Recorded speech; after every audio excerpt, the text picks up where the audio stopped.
மாதந்தோறும் பௌர்ணமி கிரிவலம் வந்தாலும் மார்கழி பௌர்ணமியில்தான் ஆருத்ரா தரிசனம் நடைபெறுகிறது.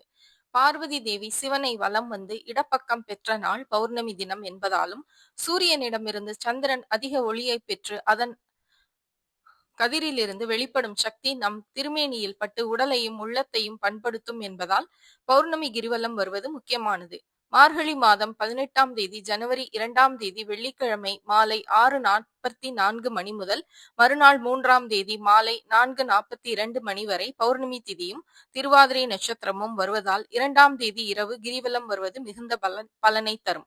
எனவே பக்தர்கள் கிரிவலம் வருவதற்கு உகந்த நாள் கிழமை நேரம் இதுதான். எனவே பக்தர்கள் 14 கிலோமீட்டர் அண்ணாமலையார் சிவமலையை சுற்றி வர உகந்த நேரத்தையும் குறிப்பிட்டுக் கொள்ளலாம். மேலும் வயதானவர்கள், குழந்தைகள், கர்ப்பிணி பெண்கள் கூட்ட நெரிசலை தவிர்க்க முன்கூட்டியே வந்து செல்வது நல்லது. ஓம் நம சிவாய. இது போன்ற ஆன்மீக செய்திகளுக்கு பத்மம் யூடியூப் சேனலை சப்ஸ்கிரைப் பண்ணுங்க, லைக் பண்ணுங்க, ஷேர் பண்ணுங்க, கமெண்ட் பண்ணுங்க. நன்றி, வணக்கம்.